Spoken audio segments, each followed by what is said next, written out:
안녕하십니까. 수요잡담 시작하겠습니다. 오늘 온라인 성서 공부 83번째 시간이고 구약 성서는 어떤 책이며 왜 그 책을 읽어야 할까라는 주제로 이야기하는 6번째 시간이 되겠습니다.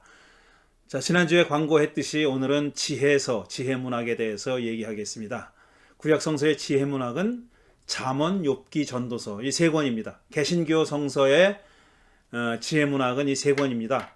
잠언, 욥기, 전도서 이 세 권인데 물론 시편 같은데 지혜 시편이 있습니다. 그리고 그 여타 책에도 지혜가 어떤 중요한 주제가 되는 그런 대목들, 그런 구절들이 있습니다.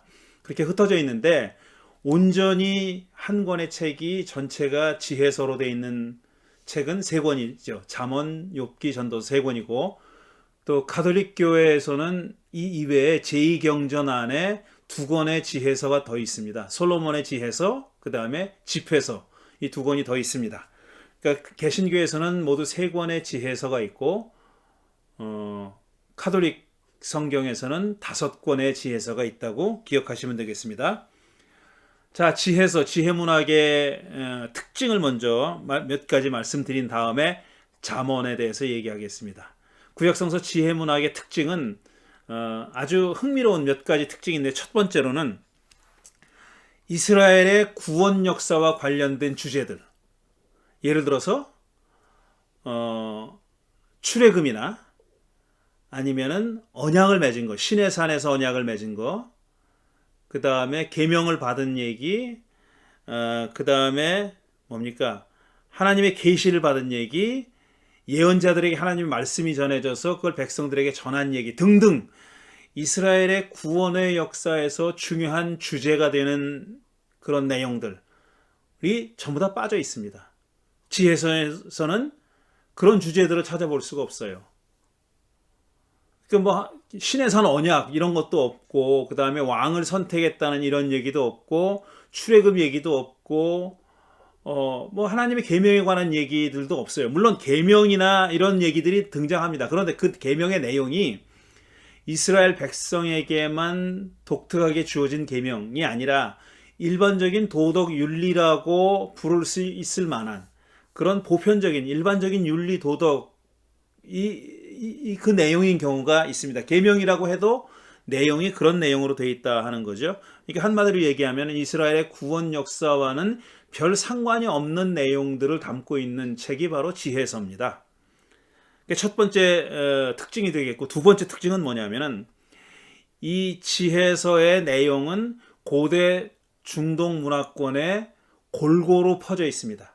그러니까 에집트, 가나안, 메소포타미아 이걸 고대 중동 문화권이라고 부르는데 고대 중동 문화권에 지금 잠언이나 욥기나 전도서에 등장하는 지혜의 내용과 매우 유사한 내용들이 광범위하게 퍼져 있다는 얘기입니다. 그러니까 공통적이라는 얘기죠.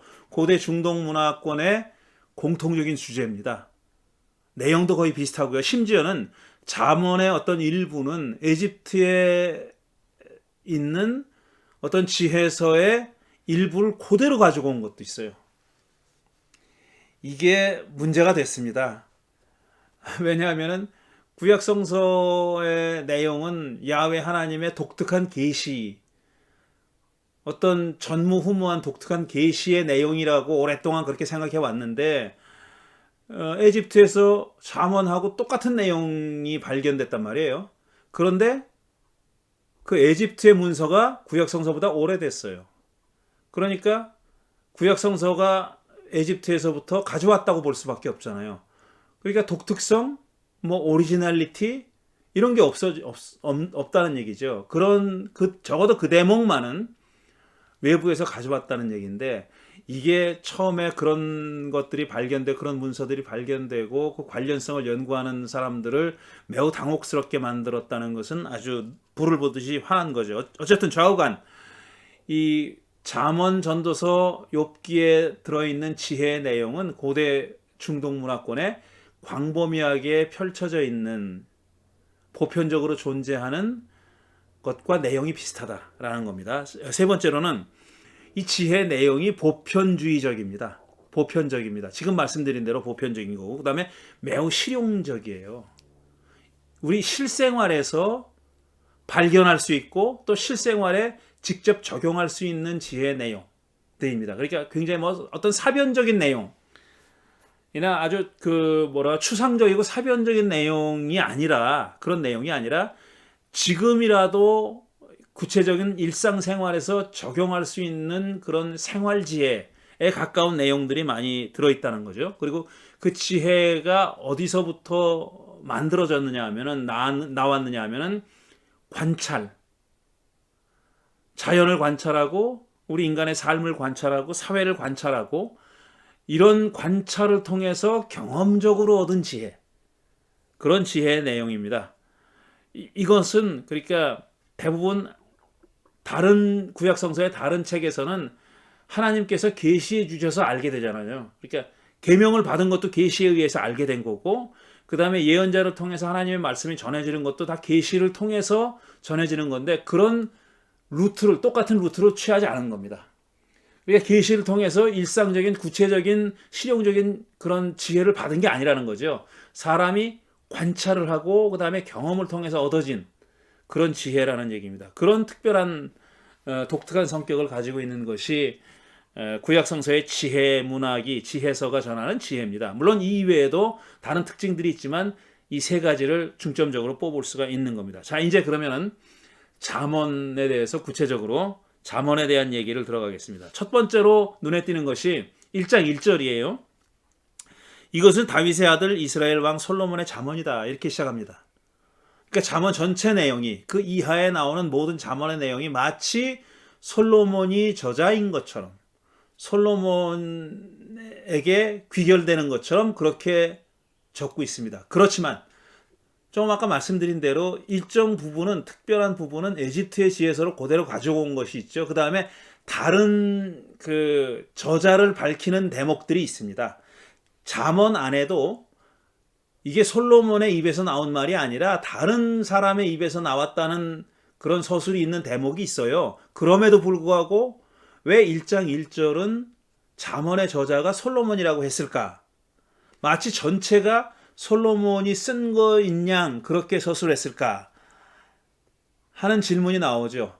어쨌든 솔로몬이 잠언의 저자라는 얘기는 전통적인 해석입니다. 전통적인 주장이에요. 그 잠언 안에 들어있는 모든 내용이 솔로몬이 저자라는 뜻은 아닌데, 그럼 왜 1장 1절에 이렇게 썼을까 하면은, 솔로몬이라는 왕은 지혜의 화신으로 여겨졌기 때문에 그렇습니다. 이스라엘 안에서 지혜하면 바로 떠오르는 것이 솔로몬입니다. 자, 그 왜 그렇게 됐느냐 하는 내용을 제가 말씀드리겠습니다. 먼저 열왕기상 3장에 보면은 솔로몬이 기브온이라는 곳에 가가지고 이제 꿈을 꿉니다. 꿈을 꾸는데 꿈에서 야훼 하나님이 솔로몬에게 나타나서 이렇게 말합니다. 내가 뭘 해주랴? 너한테 뭘 해주랴? 나한테 뭘 구하겠느냐? 라고 물어보니까 솔로몬이 뭐라고 대답했냐면 이렇게 대답해요. 그러므로 주님의 종에게 지혜로운 마음을 주셔서 주님의 백성을 재판하고 선과 악을 분별할 수 있게 해주시기를 바랍니다. 이렇게 많은 주님의 백성을 누가 재판할 수 있겠습니까? 이렇게 구합니다. 지혜를 달라고 기도했어요. 그러니까 야훼 하나님이 그에게 이렇게 대답하죠. 이제 나는 내 말대로 내게 지혜롭고 총명한 마음을 준다. 너와 같은 사람이 너보다 앞에도 없었고 내 뒤에도 없을 것이다. 열왕기상 3장 9절부터 12절의 말씀입니다. 그러니까 왕이 된 솔로몬이 하나님에게 이제 꿈속에 하나님이 그에게 나타나서 내가 너에게 뭘 해주랴라고 물어보니까 솔로몬이 지혜를 달라고 했고, 이 지혜를 달라고 한 이유는 이 많은 백성을 다스리려면은 하나님이 주시는 지혜가 필요합니다. 지혜를 주십시오라고 했더니, 우리가 잘 아는 기절이잖아요. 많은 그 기독교인들이 잘 아는 기절. 이렇게 지혜를 주셨고 그 다음에 재물도 더 넉넉하게 주셨다. 이런 얘기가 이어지죠. 여기서 솔로몬이 지혜의 화신이 되는 겁니다. 하나님으로부터 지혜를 구했고 또 지혜를 받은 사람이 되는 거죠. 그 다음에 또 이 잠언이 솔로몬의 지혜 잠언이라고 얘기하냐면 저 유명한 솔로몬의 재판 이야기가 있죠. 바로 그 뒤에 나오는 겁니다. 열왕기상 3장 16절 이하에 나오죠. 창녀 둘이 자식이 있었는데 서로 자다가 한 창녀가 자기 아이를 죽였어요. 잠자다가. 그러니까 남의 아이를 훔쳐오죠. 그래서 둘 간에 싸움이 벌어집니다. 내 아이다 내 아이다 이런 싸움이 벌어져서 그걸 왕에게 갖고 왔더니 솔로몬 왕이 아이를 둘로 갈라라. 그래서 반쪽씩 줘라. 그랬다는 거죠. 그랬더니 이제 진짜 어머니는 나한테 안 줘도 되니까 저 여자한테 주십시오. 저 여자가 키우게 해주십시오. 그랬고 가짜 엄마는 반이라도 달라 그랬다는 거 아니에요. 그러니까 솔로몬이 누가 진짜 엄마인지 가려냈다라는 거죠. 언젠가도 말씀드린 적이 있지만 이 얘기는 솔로몬 이후에 이스라엘이 남과 북으로 갈라진 얘기를 은유적으로 표현한 겁니다. 북이스라엘과 남유다로 갈라진 얘기를 이렇게 솔로몬의 책임으로, 소위 지혜라는 것을 내세운 솔로몬의 책임으로 돌리는 겁니다. 어쨌든 이게 이제 솔로몬의 지혜로운 재판이라고 알려진 것이고요.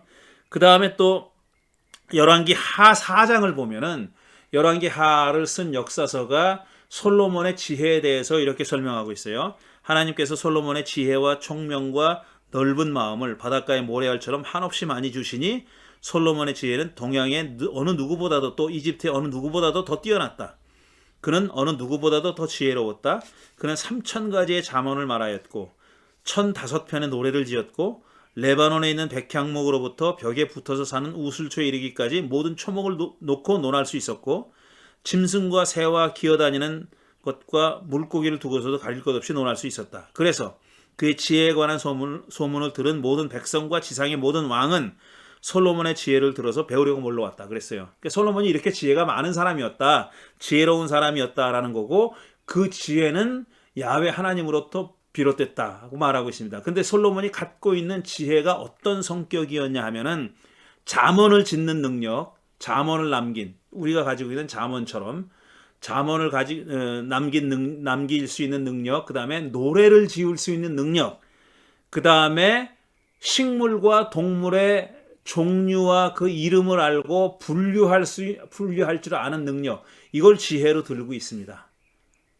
그 지혜가 널리 퍼져서 백성들뿐 아니라 이웃 나라의 왕들조차도 솔로몬의 지혜를 흠모하고 그 지혜의 말씀을 듣고자 배우려고 몰려왔다라는 얘기입니다. 이상에 이런 이유 때문에 잠언 1장 1절은 잠언 전체가 솔로몬이 쓴 글이라고 표현하고 있고 지금까지도 솔로몬 하면은 지혜의 화신으로 그렇게 기억되고 있는 겁니다. 그 다음에 두 번째로 이 잠언이 말하는 지혜는 어떤 건가? 잠언은 어떤 지혜를 말하고 있는가에 대해서 말씀드리겠습니다. 잠언의 지혜의 성격이라고 말할 수 있죠. 첫 번째, 가장 먼저 들 수 있는 내용이 뭐냐면은 잠언의 지혜는 어떤 거냐면 현상을 관찰합니다.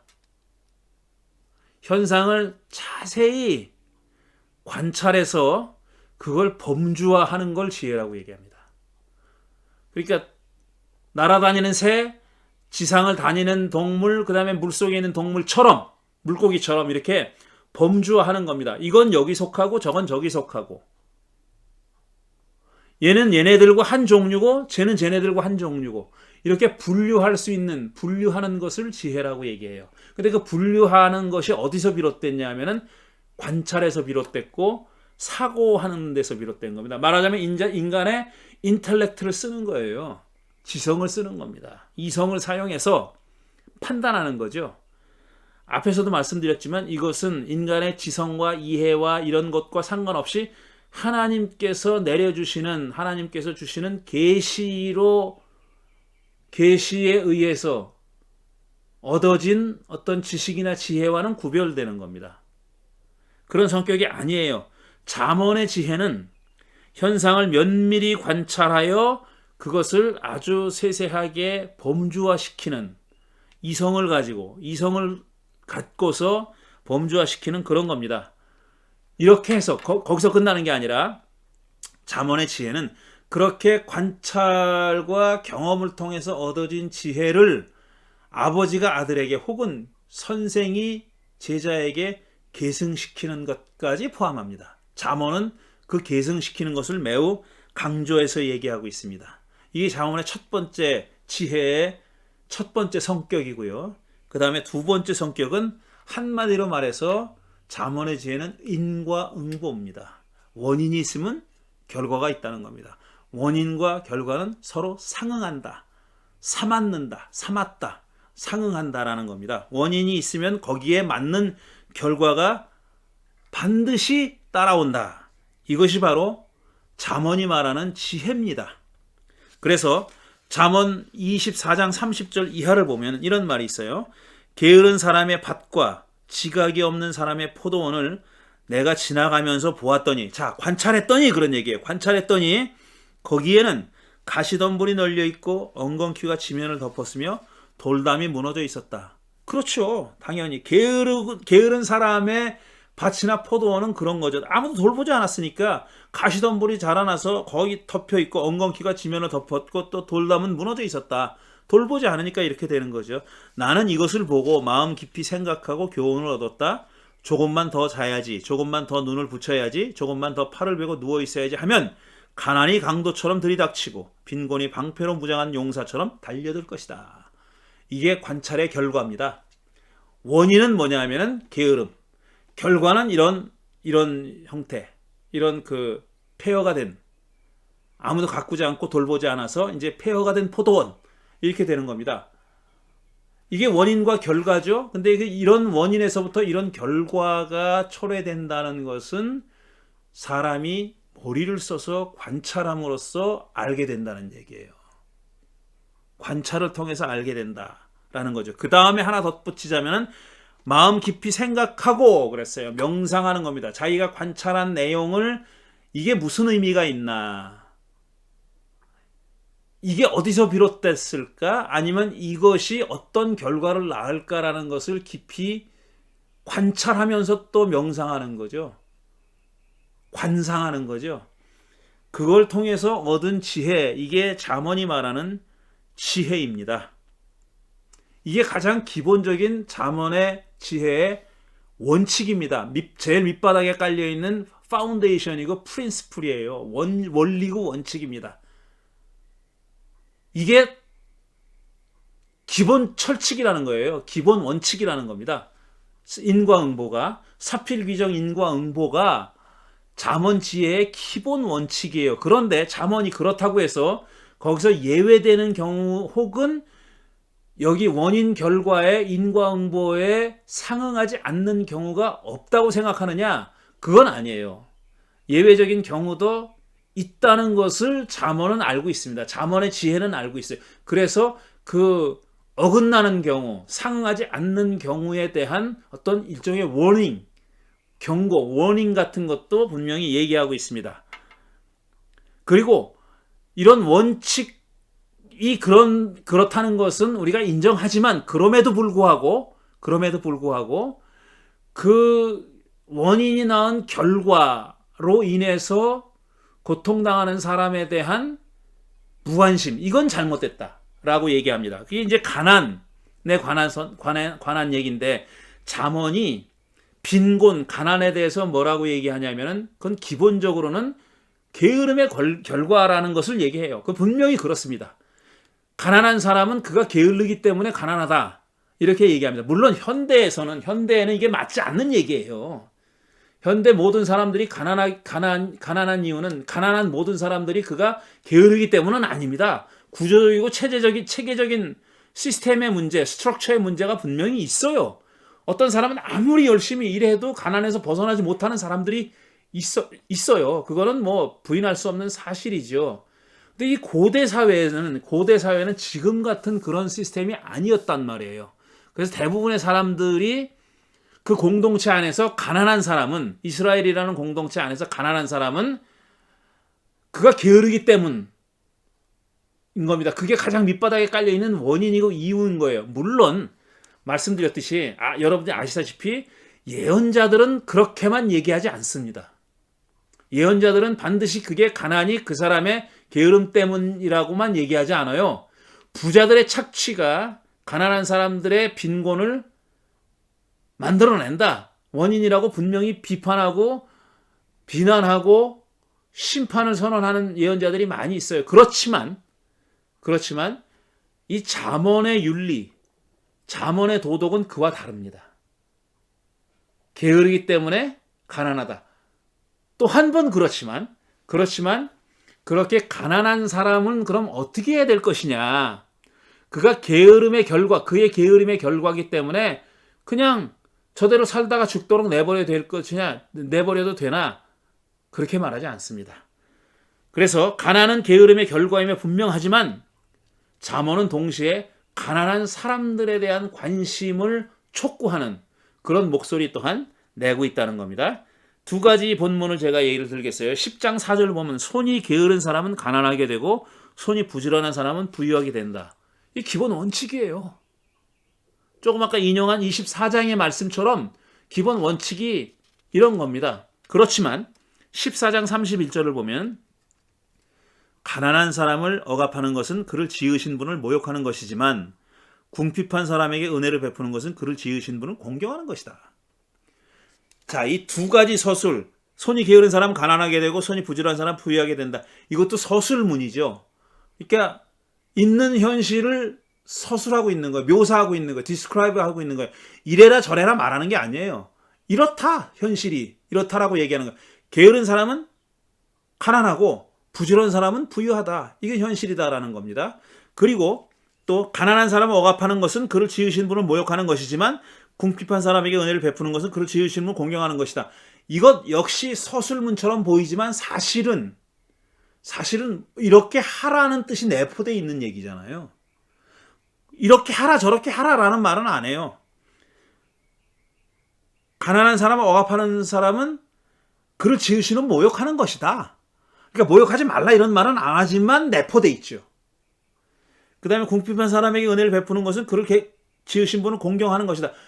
궁핍한 사람에게 은혜를 베풀어라라는 말은 안 하지만 그런 사람은 하나님을 공경하는 사람이기 때문에 그대들도 그렇게 하라는 말이 내포되어 있는 거 아니에요. 이런 방식으로 서술합니다.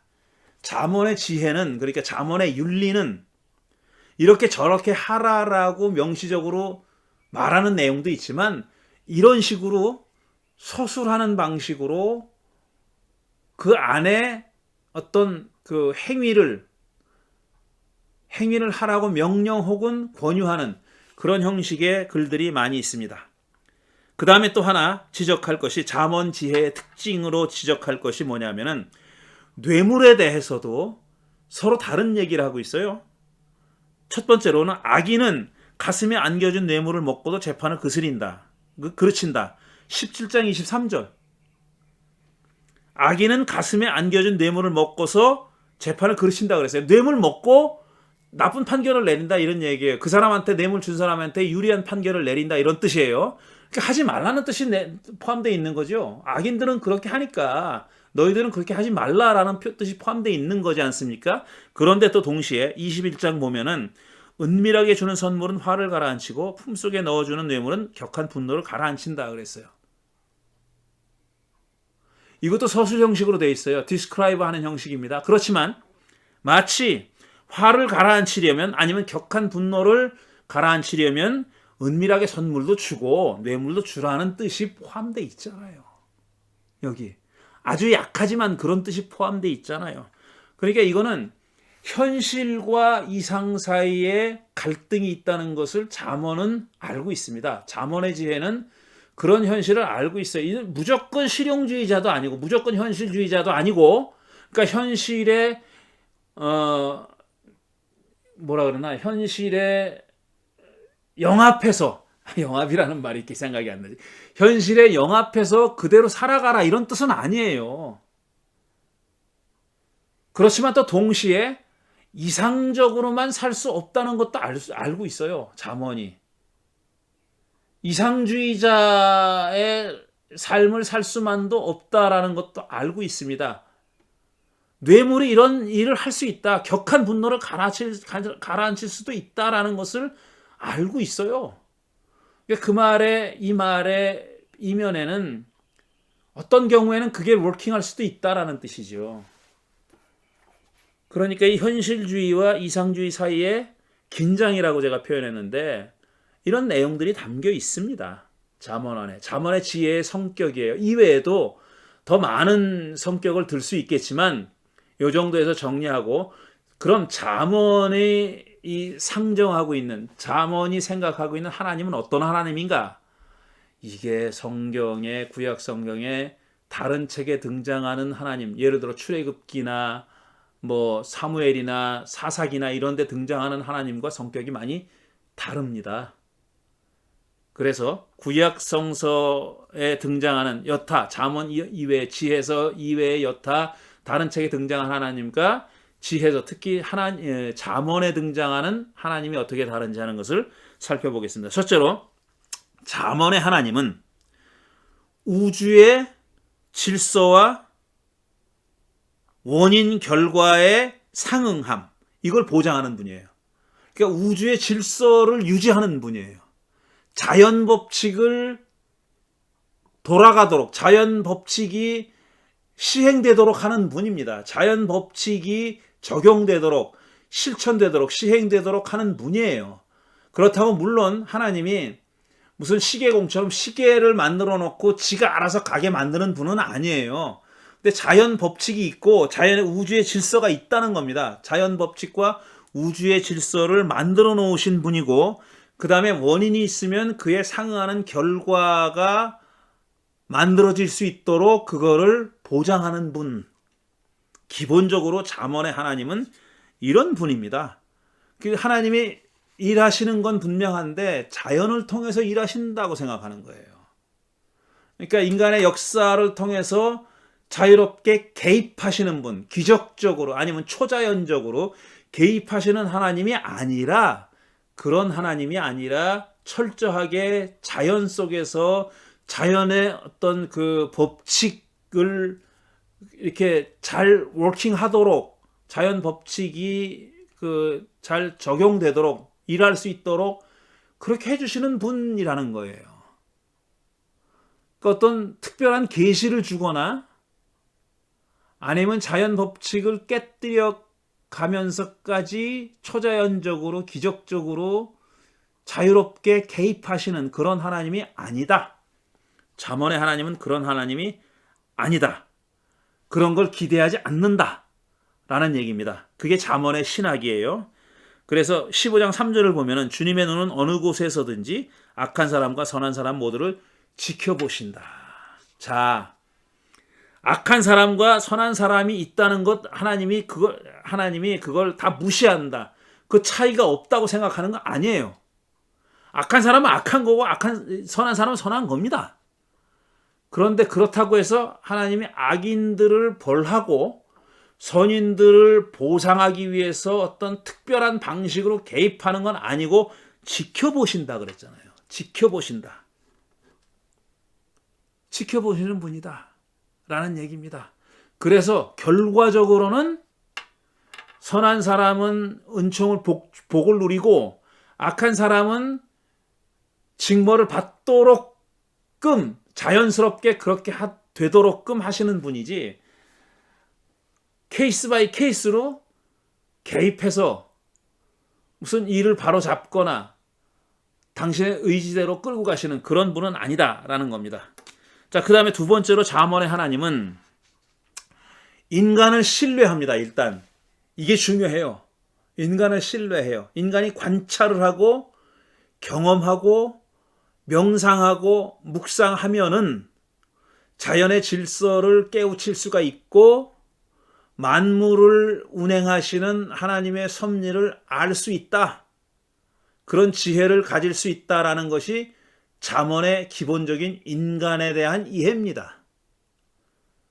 물론 거기서 어긋나거나 벗어나는 사람들이 있어요. 악인들이 그런 사람들이고 어리석은 사람들이 그런 사람들이죠. 그러니까 악인과 어리석은 사람에 대한 어떤 경고나 가르침이 있는 겁니다. 그 안에. 그러나 기본적으로 잠언이 인간을 어떤 존재로 보느냐 하면은 인간의 상식적인 보통 사람이 가지고 있는 어떤 지성 인텔렉트를 가지고 사물을 관찰하고 자연을 잘 숙고하고 관찰하고 경험을 하면은, 그러니까 시행착오를 거쳐서 경험을 하면은 하나님의 섭리를, 하나님의 의도와 계획을 알 수 있다. 이게 잠언의 기본적인 인간관인데, 그럼에도 불구하고 그런 인간의 지혜에 대해서 일정한 제한이 있다고 얘기합니다. 하나님은 그런 제한이 있다는 것을 끊임없이 인간들에게 리마인드 시켜주는, 상기시켜주는 분이다 라는 것이 잠언의 하나님입니다. 그런 하나님이 바로 잠언의 하나님이에요. 16장 1절부터 3절을 보면, 계획은 사람이 세우지만 결정은 주님께서 하신다. 사람의 행위는 자기 눈에는 모두 깨끗하게 보이나 주님께서는 속마음을 꿰뚫어 보신다. 내가 하는 일을 주님께 맡기면 계획하는 일이 이루어질 것이다. 그랬어요. 이겁니다. 계획은 사람이 하지만 파이널 디시전은, 그 일을 이루게 하시는 분은, 이루어지게 하시는 분은 하나님이다. 궁극적으로는 하나님께 달려 있다라는 겁니다. 그러니까 너무 너 자신을 과신하지 말고 자만하지 말라는 겁니다. 그 궁극적으로는 모든 일을 다 이끌어 주시는 하나님이시니까 하나님께 맡겨라. 그렇다고 해서 하나님만 믿고 너는 가만히 있으면 안 된다라는 거죠. 계획을 하고 실행을 해라. 그렇지만 파이널 디시전은 항상 마지막 결과는 하나님께 달려 있다는 것을 잊지 말아라 라는 겁니다. 그게 두 번째, 잠언이 말하는 하나님의 두 번째 성격이고, 따라서 하나님을 경외하는 것이 지혜의 근본이고 가장 지혜의 시작이고 근본이라는 얘기를 잠언은 여러 번 반복해서 상기시켜 줍니다. 계속 상기시켜 줘요. 1장 7절을 보면, 주님을 경외하는 것이 지식의 근본이오늘 어리석은 사람은 지혜와 훈계를 멸시한다. 주님을 경외하는 것이, 야훼를 경외하는 것이 지혜의 근본이다 그랬어요. 주님을 경외하는 것이 지혜의 근본이요 거룩하신 일을 아는 것이 슬기의 기본이다. 9장 10절. 이런 얘기들이 계속 반복해서 나옵니다. 그러니까 요약해서 말하면은 잠언의 하나님, 잠언이 말하는 인간, 그 다음에 잠언이 말하는 지혜는, 인간이 기본적으로 지혜를 가지고 있습니다. 근데 그 지혜는 관찰과 경험을 통해서 우리가 얻을 수 있는 거예요. 그리고 하나님은 자연을, 삼라만상을, 온 우주를 그렇게 조화롭게 만드셨어요. 조화롭게 만들었고, 그 다음에 인간 사회에 아니면 자연에까지도 적용할 수 있는 근본 원칙은 사필귀정이에요. 원인이 있으면 결과가 있는 겁니다. 거기에 상응하는 결과가 있는 거예요. 이게 세상이에요. 그래서 우리 인간이 그런 관찰과 경험과 명상을 통해서 얻을 수 있는 지혜로도 우리가 지혜롭게 살 수 있어요. 어리석지 않게 살 수 있고 또 악하지 않게 살 수 있어요.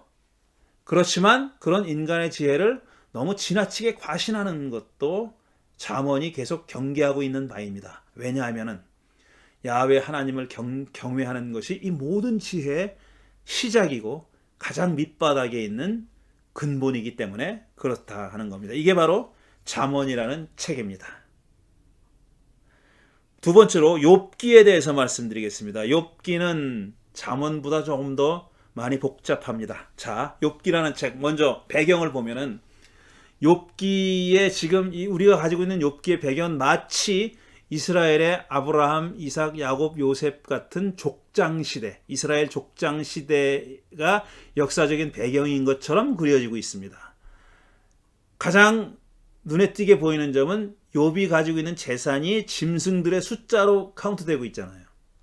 양은 몇 마리, 소는 몇 마리 이렇게 가지고 있었다 이렇게 얘기하잖아요. 이게 족장 시대에 재산을 카운트하는 방법이지 않습니까? 아브라함의 재산도 그렇게 가축의 숫자로 표현되어 있고 야곱이 라반의 집을 나올 때 가지고 나온 가축의 숫자가 그의 재산이 되는 거예요. 그렇습니다. 그러니까 이 마치 역사적 배경은 이스라엘의 선조들 아브라함, 이삭, 야곱, 요셉 시대인 것처럼 그렇게 그려져 있지만 실제로 욥기가 쓰인 시대는 포로기 이후라고 보는 것이 정설입니다.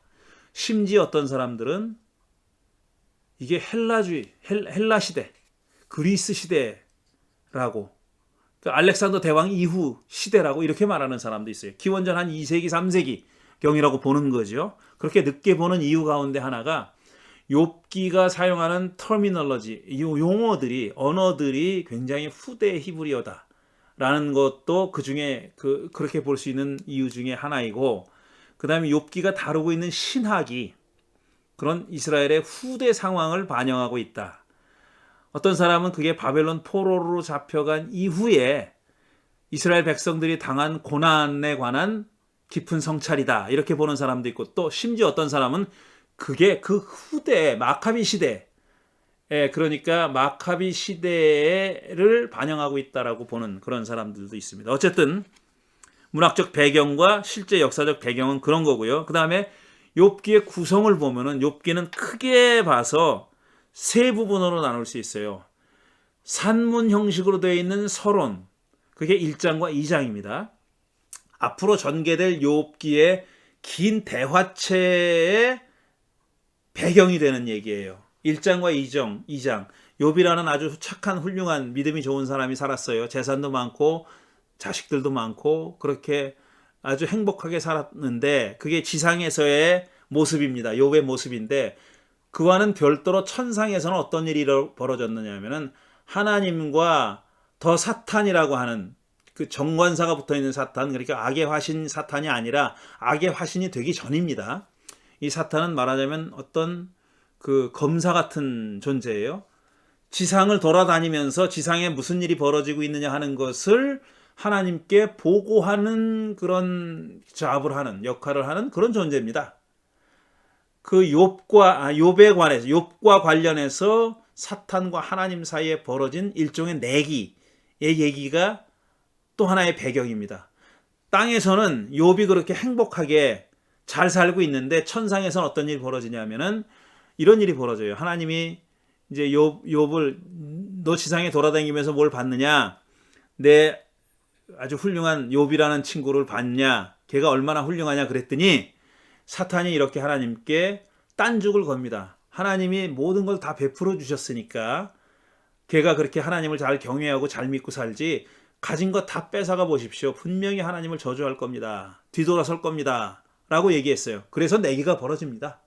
둘 사이에 내기가 벌어지는 얘기예요. 그 내기가 뭐냐면 욥에게 고통을 주는 겁니다. 처음에는 재산을 다 잃어버리게 만들죠. 그 다음에 자식을 다 죽게 만들죠. 그 다음에는 욥 자신의 몸에, 신체에다가 위해를 가합니다. 아주 심각한 병이 들게 만들죠. 그래서 심지어는 유일한 남은 가족인 아내가 차라리 그렇게 살려면은 하나님을 저주하고 죽으시오 라고까지 말하게 만듭니다. 그렇지만 욥은 입으로 하나님을 욕하지 않았다, 저주하지 않았다 라는 말로 2장이 끝나요. 그게 이제 산문 형식으로 된 서론이고요. 그 다음에 3장부터 42장 6절까지가 운문, 시로 되어 있는 대화입니다. 시로 되어 있어요. 이건 운문으로 되어 있는 대목이고요. 이 운문으로 되어 있는 대화편을 조금 더 잘게 쪼개보면 3장은 욥의 탄식 혹은 생일을 저주하는 욥, 이렇게 이름 붙일 수가 있어요. 2장까지 그렇게 입으로 하나님을 저주하지 않고 입으로 죄를 짓지 않았다고 했던 욥이 3장에 들어오자마자 갑자기 태도가 돌변합니다. 그래서 자기 생일을 저주해요. 그건 하나님을 저주하는 겁니다. 생명을 주신 하나님을 저주하는 거예요. 그러자 욥을, 그런 고통을 당하고 있는, 고난을 겪고 있는 욥을 위로하겠다고 3명의 친구가 왔는데, 욥이 이렇게 자기 생일을 저주하고 하나님을 저주하는 걸 보고 뺑 돌아서 말하자면 뚜껑이 열려가지고 욥을 비판하고 비난하고 욥을 가르치려 듭니다. 네가 왜 이런 고통을 당하느냐? 네가 죄를 졌기 때문이 아니냐? 라고 주장하는 거죠. 그게 4장부터 27장까지 이어지는 욥과 친구들의 대화편입니다. 그 다음에 28장에 가면은 온전히 지혜에 관한 시, 지혜를 주제로 한 시가 등장해요. 이 시의 주제는 뭐냐면 지혜는 미스터리어스하다. 지혜는 신비롭다. 우리 인간이 알 수가 없다. 지혜로 가는 길을 아는 분은 오로지 한 분, 하나님뿐이 없다. 그 어떤 동물도 지혜로 가는 길을 알 수가 없고 인간도 알 수 없다. 우리 인간은 지혜를 터득할 수 없다라는 그런 내용의 시가 28장에 나오고요. 그 다음에 29장, 30장, 31장은 뭐냐면은 욥이 최후 진술을 합니다. 욥은 지금 하나님을 재판정으로 끌어내려는 거예요. 세 친구들이 욥을 계속 검사같이 돼가지고 욥의 죄를 물어요. 죄를 인정하라라는 겁니다. 네 잘못을 인정하라라는 겁니다. 네가 지금 고난을 당하는 이유는 오로지 네가 죄를 졌기 때문이다. 잘 생각해봐라. 네가 죄를 졌으니까 이런 고통을 당하지. 죄를 안 졌으면 네가 왜 이런 고통을 당하겠느냐라고 주장하는 겁니다. 이 대화편에 나오는 거에 4장부터 27장에 나오는 그런 내용입니다. 그러자 욥은 내가 지금 이런 고통을 겪을 만한 죄를 짓지 않았다 라고 주장하는 겁니다. 그래서 29장 31장을 보면 그 얘기가 나와요. 내가 죄를 짓지 않았다는 것을 최후 진술하는 거예요. 법정에서 최후 진술하는 그런 형식으로 되어 있습니다. 자, 이 욥기 전체적으로 욥기가 어떤 장르의 책이냐, 어떤 장르의 문학이냐를 많은 사람들이 주장을 해왔는데 가장 유력한 주장 중에 하나가 욥기라는 책은 거대한 법정 드라마다 이렇게 말한 사람이 있습니다. 1장, 2장은 이제 그런 사건이 법정에 갈 만한 사건이 생긴 일에 관한 서술이에요. 욥이 고통을 당하고 재산 다 잃고 다 이렇게 된 거, 가족 다 잃고 자기도 몸도 이제 병이 들은 거 이런 사건이 벌어졌어요. 근데 사건이 벌어졌으면 그렇게 만든 원인 제공자가 있을 거 아닙니까? 그 원인 제공자에 대한 생각이 욥의 세 친구랑 욥이 틀린 겁니다. 다른 겁니다. 욥의 세 친구는 누굴 블레임하냐 하면 욥을 블레임해요. 네가 이 고통을 당하는 이유는 네가 죄를 졌기 때문이다라는 겁니다. 그러니까 인과 응보라는 게 뭐냐면 원인에서 결과가 나온다는 거 아니에요. 근데 이걸 거꾸로 생각하면 많은 경우에 문제가 됩니다. 결과를 보고 원인을 유추해내는 거예요. 이렇게 되면 많은 문제가 생긴다는 거예요. 그러니까 모든 고통당하는 사람은 죄를 지은 사람이다. 죄 지은 사람은 다 고통을 당한다. 이것도 늘 적용되는 그런 철칙은 아니잖아요. 악한 사람이 벌을 안 받고 잘 살고 떵떵거리다가 죽는 경우도 많아요. 거짓말쟁이가 그 거짓말한 것에 대한 그 벌을 받지 않고 그 거짓말 때문에 승승장구하고 출세하는 경우 얼마나 많이 받고 또 우리가 지금 보고 있습니까? 그러니까 원인에서 결과를 유추하는 거 이거 하고 결과를 보고 원인을 유추하는 거는 다른 문제입니다. 지금 고통당하고 있는 사람이 너 죄 때문이야 이렇게 얘기하는 거 그건 다른 문제라는 거예요. 근데 욥의 세 친구들은 그렇게 한 겁니다. 그렇게 했고 욥은 그럼 뭐냐? 욥은 어떻게 생각했냐면 욥도 자기가 당하는 고통의 근원이 어디 있다는 것, 누구에게서 비롯된다는 것에 관련해서는 친구들과 의견이 다르잖아요. 이 고통은 누가 준 거냐면 야훼 하나님이 준 거예요. 무슨 다른 사탄이 주거나 그야말로 어떤 악의 화신인 사탄이 주거나 우연히 일어났거나 이렇게 생각하지 않습니다. 욥도 자기가 당하는 고난과 고통은 하나님으로부터 온 거라는 걸 알아요. 하나님이 줬다는 걸 알아요. 친구들과 차이점은 뭐냐면 친구들은 네가 잘못해서 그런 거다. 욥이 잘못해서 그런 거다라고 주장하는데 욥은 감히 하나님이 잘못한 거다 이거는. 하나님이 미스저지한 거다. 판결을 잘못 내린 거다 말이야. 벌을 잘못 준 거다라고 주장하는 겁니다. 왜냐하면 자기는 지금 고통을 당하는데 암만 생각해봐도 관찰하고 명상하고 해봐도 자기가 이런 잘못을 이런 벌을 받을 만한 잘못을 저지르지 않았다는 겁니다. 이런 고통을 겪을 만한 잘못을 저지르지 않았어요. 그런데 그 고통이 하나님 이외에 어떤 사탄이나 우연히 일어난 게 아니야. 그러면은 원인은 어디로 갈 수밖에 없어요. 하나님으로 갈 수밖에 없어요. 그러니까 하나님을 블레임할 수밖에 없는 거예요. 그러니까 욥의 딜레마가 이겁니다. 하나님이 그럴 리가 없는데 그랬어. 하나님은 그러면 안 되는데 그러면 안 되시는 분인데 하나님은 그렇게 했어. 이게 욥의 딜레마예요. 그러니까 욥은 지금 하나님 법정으로 나와서 내 앞에 서서 내 말을 좀 들으시고 당신이 왜 이런 일을 저질렀는지 하는 걸 알려주십시오. 일어난 현상만 가지고는 자기의 경험, 현실 생활에서, 현실 세계에서의 경험만 가지고는 내가 알 수가 없으니, 당신의 의중을 알 수가 없으니 나타나서 말씀 좀 해주십시오라고 간청한 겁니다. 그게 최후진술 29장에서 31장까지의 내용이에요. 자, 그럼 이제 하나님이 나타나서 재판을 해야 돼요. 그런데 중간에 뭐가 확 끼어듭니다. 그게 누구냐면 엘리후라는 자가 끼어들어요. 엘리후라고 제4의 인물이, 친구들이 3명 있는데 또 다른 한 사람이 끼어들어가지고 이 노인네들 얘기하는 거 보니까 내가 못 참겠네 그러고 자기 상대적으로 젊었다고 하는 엘리후가 끼어들어가지고 32장부터 37장까지 2, 3, 4, 5, 6, 7 6장에 걸쳐서 길게 얘기하는데 미안하지만 거의 새로운 내용이 거의 없습니다. 세 친구들이 했던 얘기를 거의 반복하는 수준의 얘기를 해요. 이게 왜 여기 끼어들었는지 잘 모르겠어요. 그러니까 약간 인터미션 같은 그런 의미예요. 그런 느낌을 주는 대목이에요. 왜냐하면 하나님이 등장하실 계제가 됐는데 잠깐 쉬었다 가자.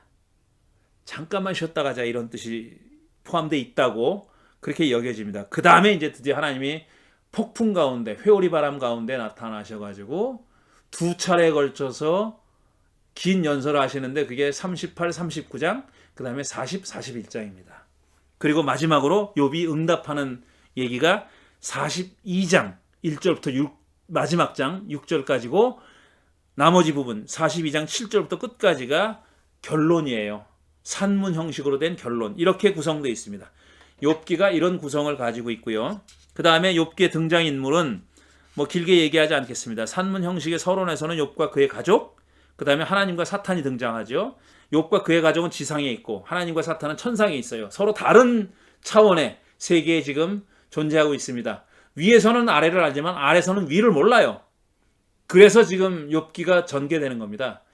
만일 욥이 자기의 믿음을 시험하기 위해서 하나님과 사탄이 내 길 버린 거라 그랬으면 이렇게 긴 대화가 필요 없죠. 참으면 되는 거예요. 그 시험에서 합격하면 되는 거예요. 그 고통을 이겨내면 되는 겁니다. 그런데 그 내용을 모르니까, 그런 일이 벌어진 것을 모르니까 욥이 또 친구들이 이렇게 긴 논쟁을 벌이게 되는 거죠. 우리 인간의 세상이랑 똑같은, 우리가 살고 있는 사회랑 똑같은 거죠. 우리의 삶이랑 같은 거죠. 우리는 저 위에서 어떤 일이 벌어지고 있는지 모르니까 이런저런 질문을 하고 대답을 찾으려고 애를 쓰고 경험을 하고 그 다음에 시행착오를 하고 그러는 거 아닙니까? 그런 현실을 또 반영하고 있는 거죠. 그 다음에 시 형식의 대화에서는 욥과 친구들 엘리바스, 빌닷, 소발, 그 다음에 나중에 등장한 엘리후, 그 다음에 하나님, 길게 연설하는 하나님이 등장하고, 산문 형식의 결론에는 욥과 하나님, 세 친구 욥의 가족이 등장하는데 말하는 사람들은 욥과 하나님뿐이고 세 친구와 욥의 가족들은 다 침묵합니다. 말하지 않아요.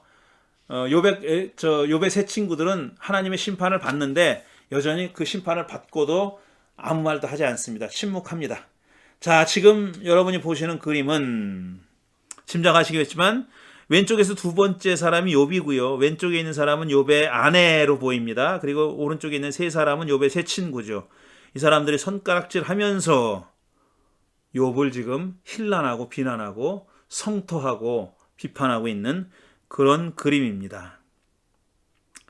이런 미술 작품들이 상당히 많이 있습니다. 욥기와 관련해서 미술 작품들이 많이 있어요. 자, 그러면 이제 네 번째로 욥기가 어떤 주제를 가지고 있는 책인가? 욥기의 주제에 대해서 얘기합니다. 가장 오랫동안 많은 욥기 전문가들과 학자들이 얘기했던 것은 욥은 고난에 관한 책이다. 특별히 무고한 사람이 겪는 고난에 관한 책이다. 이렇게 얘기해 왔어요. 여러분도 아마 그렇게 들으신 분이 많을 거예요. 근데 그렇게 얘기하면 너무 단순하고 고난과 죄의 관계에 관한 책이다라고 말하는 것이 조금 더 구체적이죠. 조금 더 자세하게, 조금 더 명확하죠. 명확한 서술이죠. 특히 제가 조금 아까 말씀드렸듯이 원인에서 결과로의 연역이 아니라 결과에서부터 원인을 유추해내는 것의 위험성. 고난받는 사람들이 모두 다 죄를 졌기 때문이다 라는 이론, 그런 논리가 가지고 있는 문제점을 제시하는 그런 책이라고 볼 수 있어요. 그래서 조금 더 변주해서 이 주제를 얘기해 보면은 무고한 고난은 존재하는가? 그러니까 죄 없이 당하는 고난이라는 것이 정말 존재하는가? 이런 질문에 대한 대답을 추구하는 그런 문학이라고, 그런 책이라고 볼 수도 있고, 또 하나님과 무관한 고통, 고난도 존재하는가라는 겁니다. 아까 말씀드렸듯이 우연히 일어난, 하나님의 의지와 무관하게 일어난 고통이 있는가라는 겁니다. 만약 그런 것이 있다 그러면은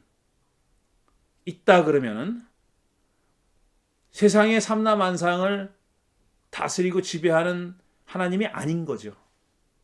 하나님의 의도와 무관하게 일어나는 어떤 일이 있다라는 얘기는 하나님이 sovereignty, 하나님의 전적인 주권을 그건 부정하는 말이잖아요. 만약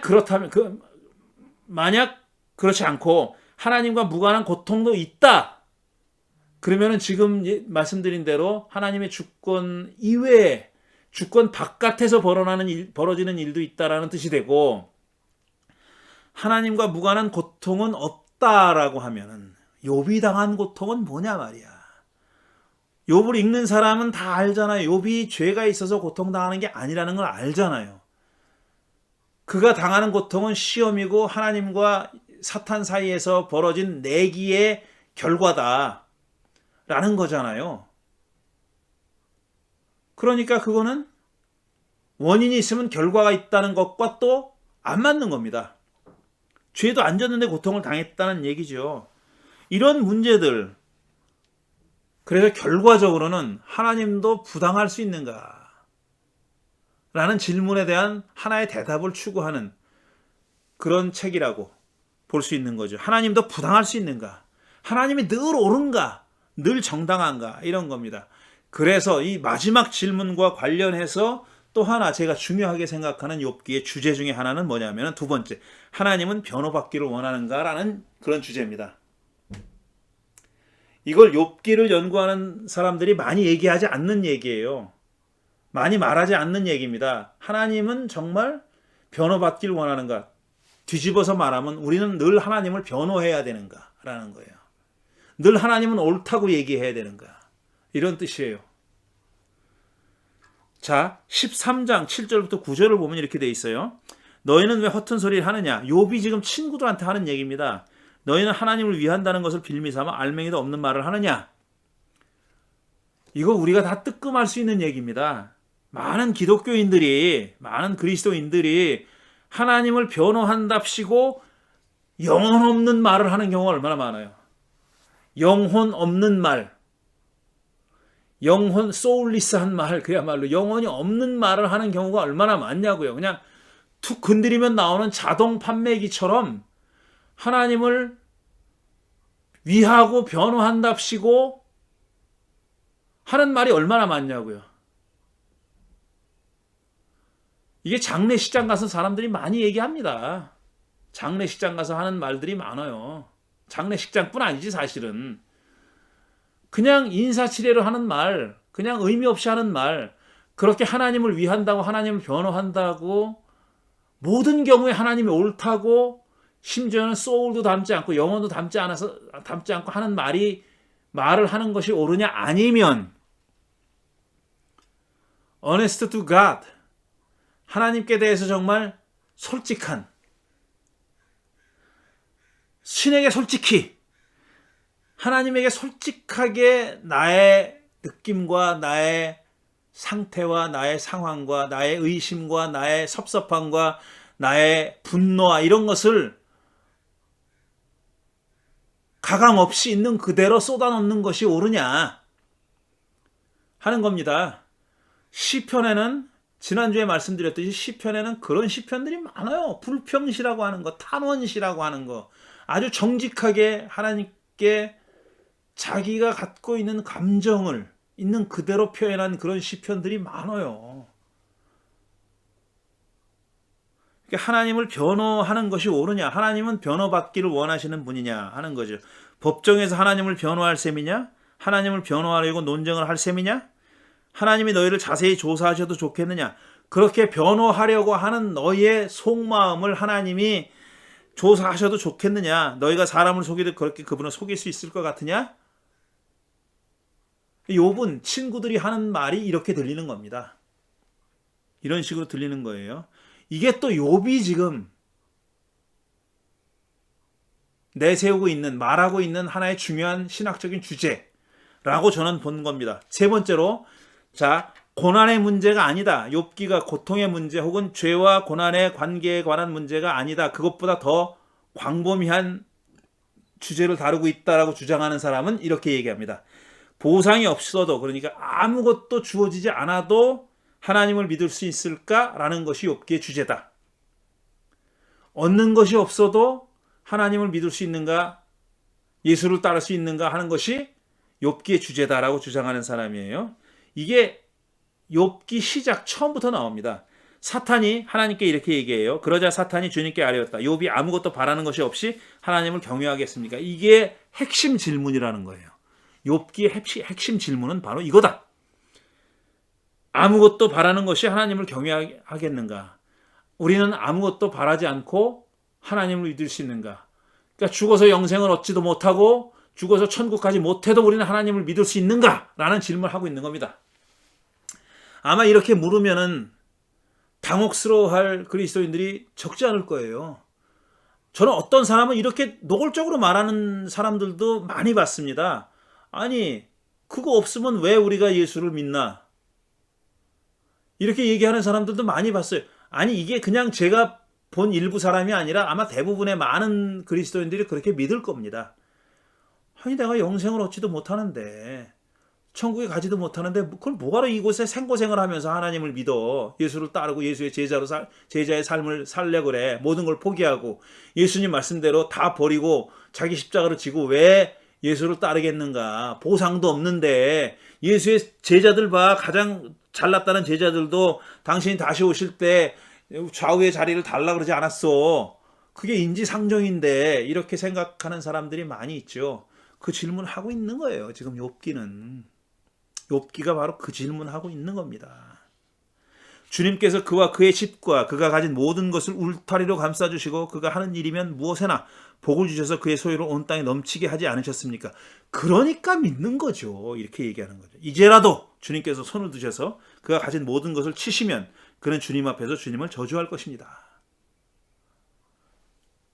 이 사탄은 말이죠. 천상의 존재입니다. 하나님의 심부름 특정한 그 할 일을 가지고 하나님의 심부름을 하는 사람이에요. 하는 존재예요. 사람이 아니지. 존재. 온 땅을 돌아다니면서 지상에서 무슨 일이 일어났는지를 보고 야훼 하나님께 보고하는 일을 하는 그런 천상의 존재입니다. 천사의 일종이에요. 이런 구체적인 잡을 가지고 있는 천사였던 거죠. 뭐 천사라면은 뭐 되게 다 좋은 일만 하는 건 아니죠. 뭐 그 타락한 천사도 있다고 그러지 않아요? 그런데 이 천상의 존재 중에 하나인 사탄은 하나님과 전혀 다른 생각을 가지고 있어요. 하나님은 욥을 전적으로 신뢰하고 있습니다. 그러니까 지금 이 전제는 뭐냐면 하나님이 믿는 욥은 뭘 주었기 때문에 믿는 게 아니라 그냥 아무것도 바라는 것이 없이 믿는 그런 존재라는 믿음을 하나님이 가지고 있는데 그와는 전혀 상반되는 믿음을 이 사탄은 가지고 있는 겁니다.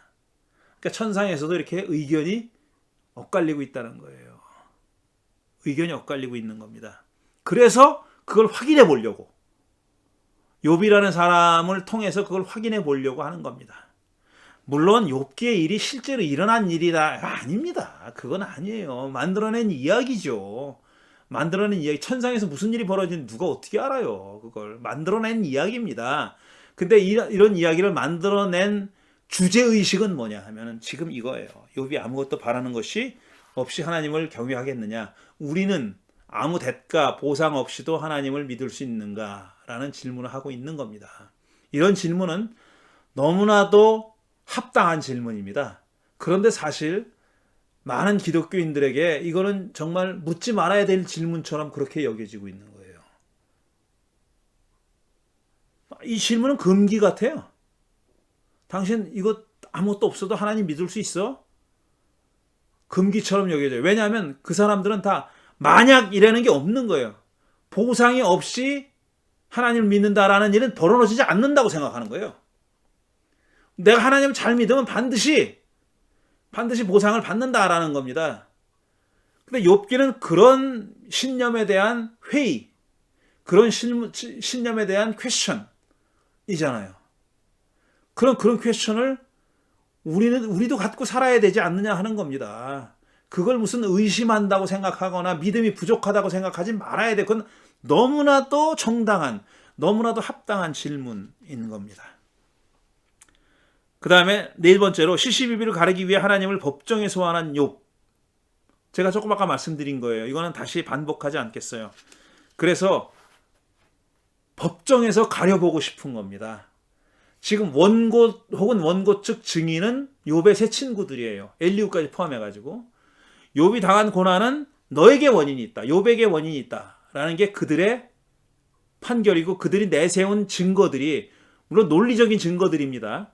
그런 증거들을 적은 게 그 운문으로 되어 있는 대화체에 그 세 친구들이 하는 발언입니다. 거기에 대해서 욥은 자기가 지금 당하고 있는 피고인석에 지금 있는 거잖아요. 피고인석에 있는 욥은 자기가 당하고 있는 고난의 책임은 딴 데 있다라고 지금 어필하는 거예요. 누구한테 어필하느냐 하면 하나님한테 어필해요. 재판장은 하나님일 수밖에 없으니까.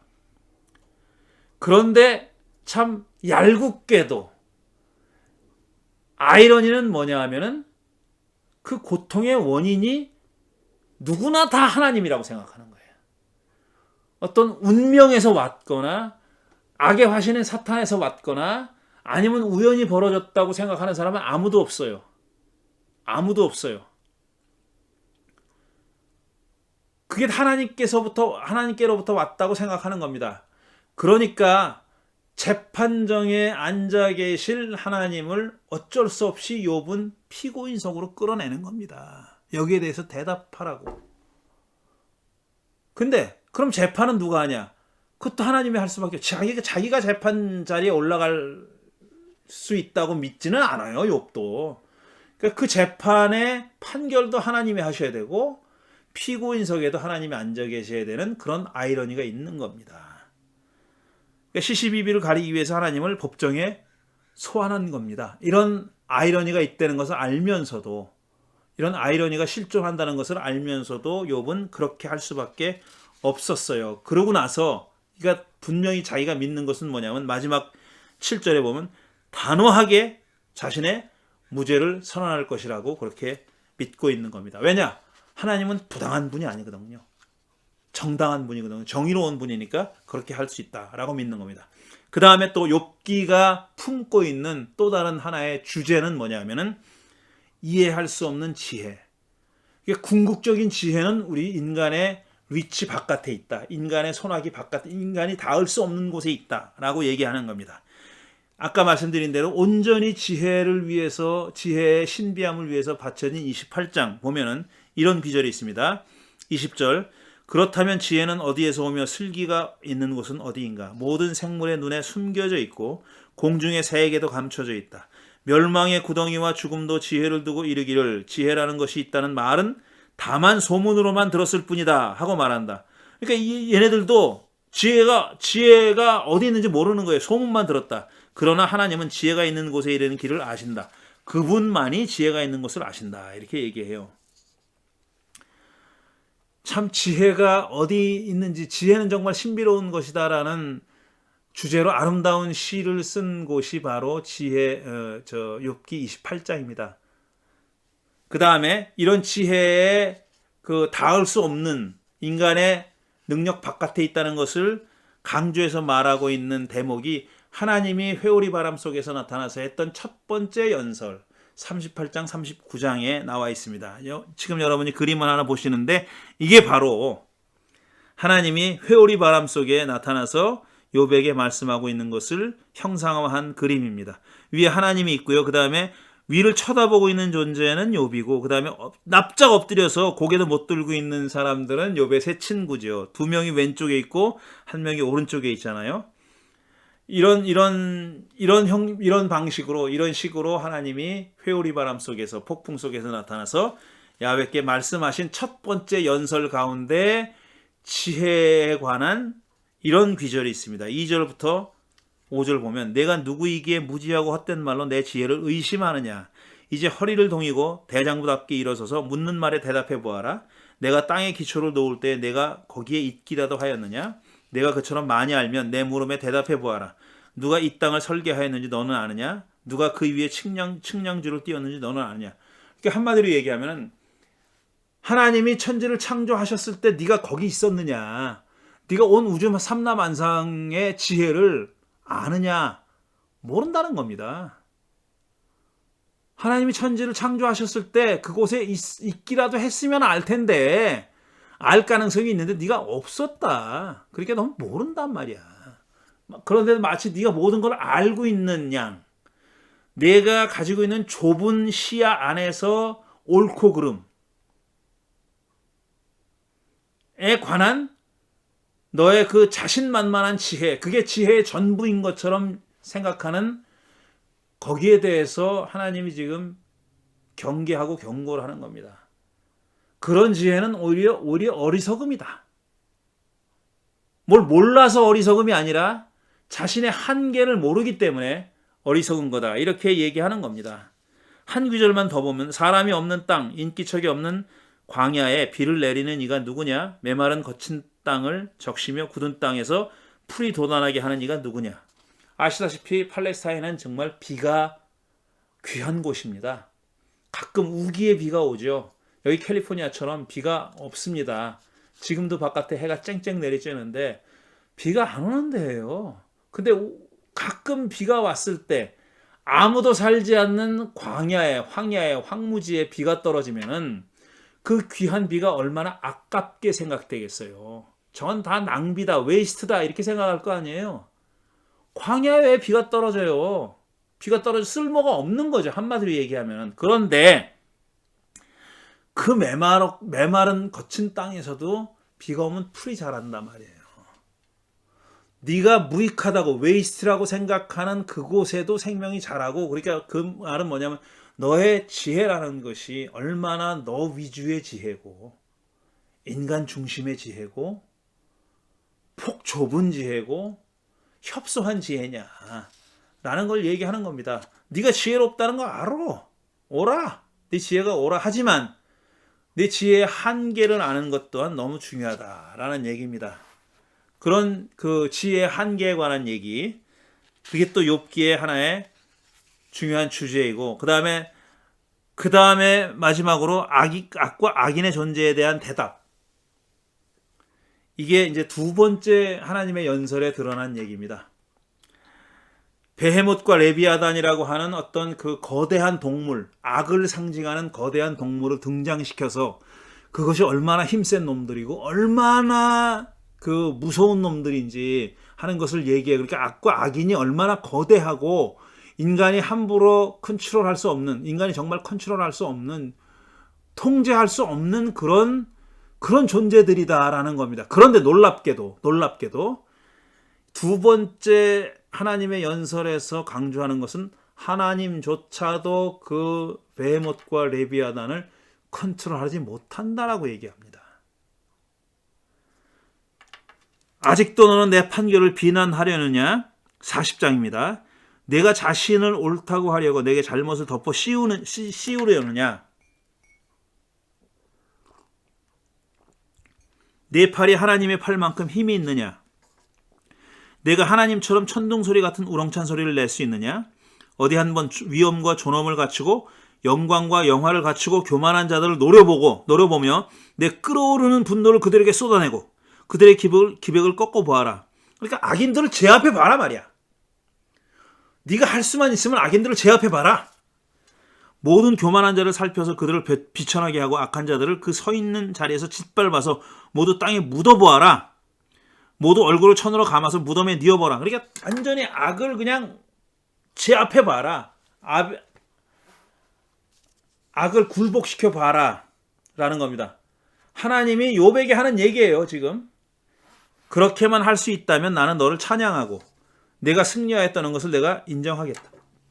그렇게만 할 수 있다면 내가 너를 추앙하고, 요즘 제가 보는 드라마에 나오는 이 드라마를 보기 전에 한 번도 써본 적이 없는 그런 용입니다. 만약 내가 그렇게만 할 수 있다면 내가 너를 추앙해 주마. 내가 승리했다는 것을 내가 인정해 주마. 이렇게 얘기했어요. 뒤에 또 나오는데 여기까지만 읽어도 이 하나님의 연설에 담겨있는 속뜻을 알 수 있습니다. 네가 그렇게만 할 수 있으면 내가 널 추앙해 줄게. 하지만 넌 당연히 못해 그렇게. 그런데 그 이면에 있는 얘기는 그러니까 내가 해줄게가 아니에요. 나도 그건 못해 라는 겁니다. 그러니까 악이 존재한다는 것 하나님이 알고 있어요. 그리고 악과 하나님이 싸우고 계셔요. 그렇지만 그런 하나님조차도 베헤못과 레비아단으로 상징되는 거대한 악을 완전히 굴복시키거나 멸절시키지 못한다는 겁니다. 제가 요즘 주일날 한처음에 그리고 지금이라는 제목으로 시리즈 설교를 하고 있는데 이런 똑같은 신앙은 창세기 1장 1절부터 나와요. 어둠, 혼돈. 창세기 1장의 창조 이야기는 그것을 가두는 얘기입니다. 일정한 영역 안에다가 그것을 카오스라고 하든지 카오스라고 하든지 카오스를 일정한 영역에다가 가두는 거예요. 근데 그 신학이 정말 잘 반영된 대목이 지금 욥기 38장 이하 두 번에 걸쳐서 이어지는 하나님의 연설입니다. 거기에 그 신학이 창세기 1장에 나오는 신학이 아주 자세하게 설명되어 있어요. 가두고 제한하고 이 이상으로 넘어오지 못하게 하고 이게 하나님이 하실 수 있는 최선이에요. 그 물을 다 멸절시키지 못해요. 물은 혼돈을 상징하는데 그 혼돈을 다 멸절시키지 못하고 하나님도 베헤못과 레비아단을 죽여버리지 못해요. 그렇게 얘기하고 있는 거예요. 그러니까 악의 문제를 성경은 굉장히 중요하게 생각하죠. 사람들은 다 궁금하게 생각합니다. 악이 어디서 비롯됐을까? 하나님이 세상을 만드시고 다 좋았다, 보기에 좋았다 이렇게 했는데 그놈의 악은 어디서 스며들었을까 하는 게 문제잖아요. 사람들이 경험하는 것은 악이거든요. 악을 경험하거든요. 일상에서 경험하는데 자, 이런 하나님의 창조 세계에 이 악이 어디서 비롯됐을까? 창세기 3장의 선악과 얘기도 그 대답 중에 하나죠. 근데 유일한 대답은 아니에요. The answer가 아니에요. An answer입니다. 하나의 대답입니다. 그것은. 그래서 악의 기원에 대한 어떤 탐구, 거기에 대한 하나의 대답들이 성경에 여러 군데 나와요. 여러 군데 나오는데 가장 대표적인 것이 지금 말씀드린 대로 창세기 3장에 나오는 선악과 얘기고 여러 군데 나오는데 구약 성경이 악의 기원에 대한 질문에 대한 대답보다 더 중요하게 생각하는 건, 정말 시급하고 중요하게 생각하는 건 뭐냐면 악이랑 싸워야 된다라고 얘기하는 겁니다. 그러니까 악의 기원을 명상하고 묵상하고 책상머리에 앉아서 이 악이 어디서 비롯됐을까 막 생각하고 막 상상하고 추측하고 하는 것보다 더 프랙티컬하고 더 급하고 더 당장 지금 해야 될 일은 뭐냐면 악과 싸우는 일이에요. 그리고 하나님께 악과 싸워달라고 기도하는 겁니다. 애원하는 겁니다. 악의 기원이 무엇인지 알려달라고 하나님께 질문하는 것보다 더 지금 시급한 일은 뭐냐면 악과 싸우는 일. 그 다음에 하나님더러 악과 같이 싸워달라고, 악과 싸워서 이길 수 있는 힘을 달라고 기원하는 일. 이겁니다. 악에 대한 구약 성경의 태도입니다. 입장이고 태도예요. 다시 말씀드리지만 기원에 대한 궁금증이 있어요. 그래서 이런저런 대답을 내놓아요. 그 시대마다 다 다릅니다. 그 뒤에 가면은 결국은 악의 화신인 사탄에게 그 악의 기원을 가져갑니다. 글로 가져가요. 그리고 그 사탄은 어디서 왔느냐? 타락한 천사에게서 왔고 창세기 6장에 사람의 딸들의 아름다움을 보고 내려와서 혼인한 그들, 그 천상의 존재들, 하나님의 아들들, 브네 엘로힘이라고 써있는 그 하나님의 아들들에게서 악의 기원을 찾는 그 시도가 후대 중간사 시대에 나온단 말이에요. 악의 기원에 대한 질문에 대한 악의 기원을 묻는 질문에 대한 대답을 끊임없이 대답을 해와요. 대답을 추구하고 찾아왔습니다. 그러나 그보다 더 중요한 건 뭐냐면은 계속 어떻게 하면 저 악을 우리가 굴복시킬 수 있을까? 제한하거나 한계를 설정하거나 그 더 못 나오게 하거나 아니면 악을 무찌를 수 있을까 하는 겁니다. 그걸 하나님께 해달라고 하는데 힘을 달라고 기원하는 거죠. 근데 하나님의 두 번째 연설을 보면은 분명히 드러나는 것은 그 악은 예전에도 있었고 지금도 있고 앞으로도 있을 거다. 그러니까 악에서부터 고통이 오는데 따라서 근데 그 전에도 있었고 지금도 있고 앞으로도 있을 악은 하나님으로서도 그건 완전히 멸절시키지 못한다. 할 수 있는 것이 가둬두는 것이다. 일시적으로 가둬두는 것이다. 라고 얘기하고 있는 겁니다. 이게 바로 악과 악인의 존재에 대한 욥기의 대답입니다.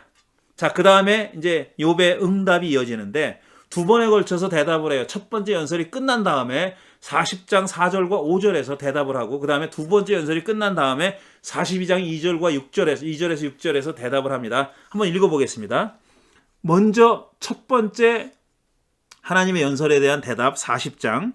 저는 비천한 사람입니다. 제가 무엇이라고 감히 주님께 대답할 수 있겠습니까? 다만 손으로 입을 막을 뿐입니다. 이미 말을 너무 많이 했습니다. 더 할 말이 없습니다. 그랬어요. 손으로 입을 막을 뿐입니다라는 그렇게 번역을 했어요. 그렇게 돼 있어요. 실제로. 근데 이 행위가 상징하는 의미가 뭘까? 뜻하는 의미가 뭘까라는 그 문제에 대해서는 수많은 학자들이 서로 다른 대답을 내놨어요.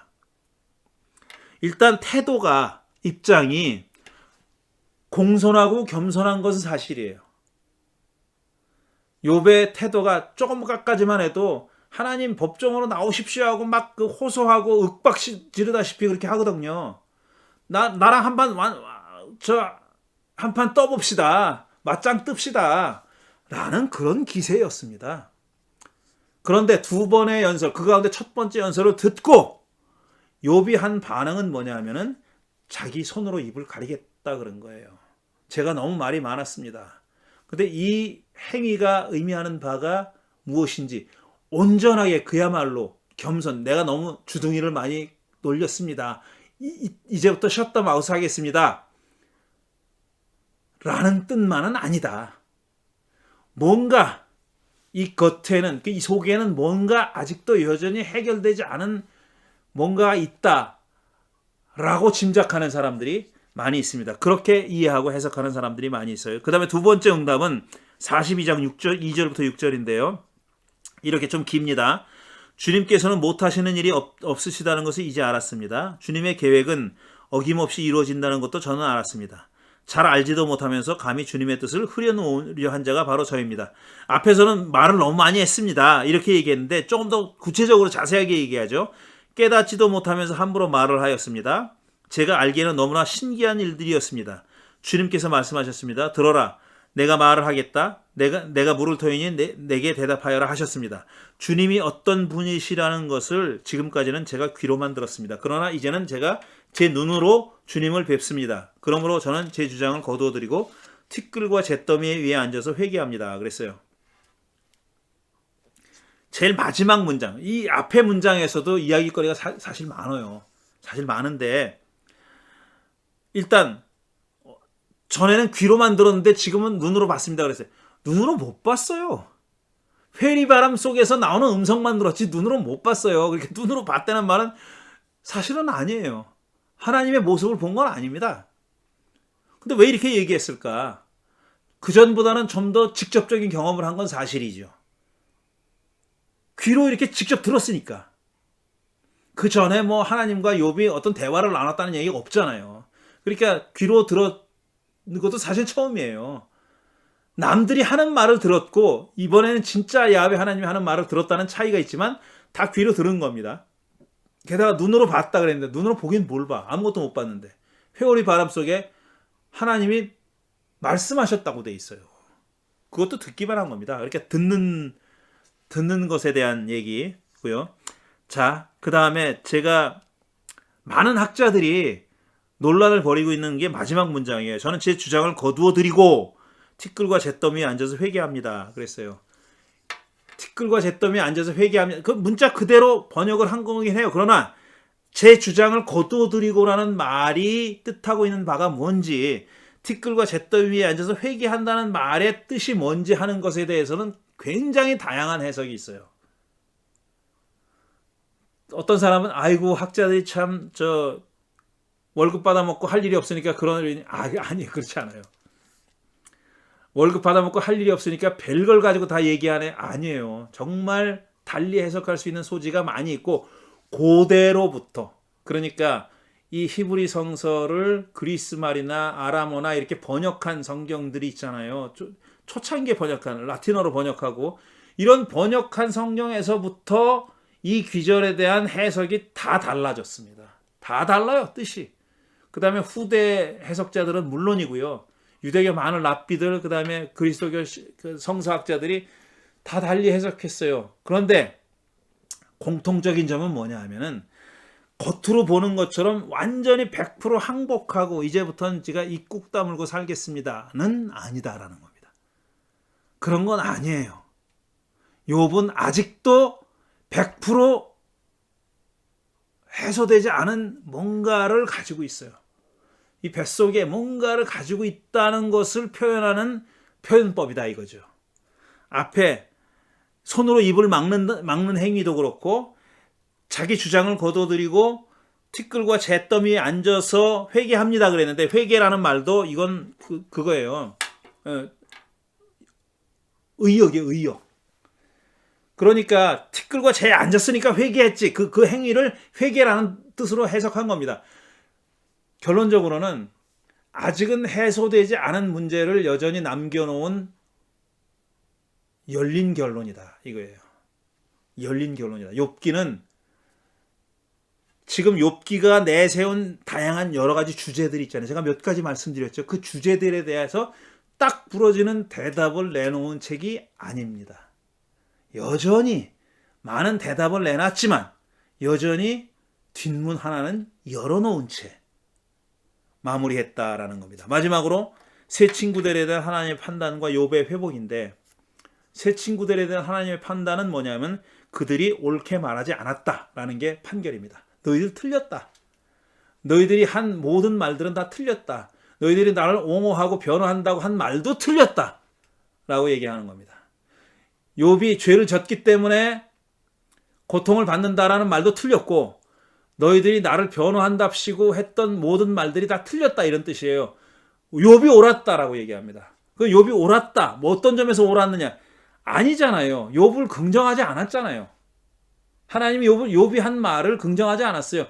나 때문에, 그러니까 내가 잘못했다? 하나님이 내가 부당하다? 이것도 인정하지 않았어요. 하나님이 인정하지 않았어요, 그거. 내가 부당하다고 인정하지 않았어요. 그러니까 욥의 주장에 동의한 것도 아니에요. 그렇지만 욥이 옳았다고 얘기했어요. 그러니까 욥이 접근하는 방식이 옳았다는 얘기라고 저는 봅니다. 그리고 욥이 하나님에 대해서, 그 다음에 자기의 현실에 대해서 말하는 입장과 태도가 옳았다라고 저는 해석해요. 그렇게 정직하게, 솔직하게, 진지하게, 그 다음에 논리적으로 그렇게 대하는 태도가 옳았다라고 생각합니다.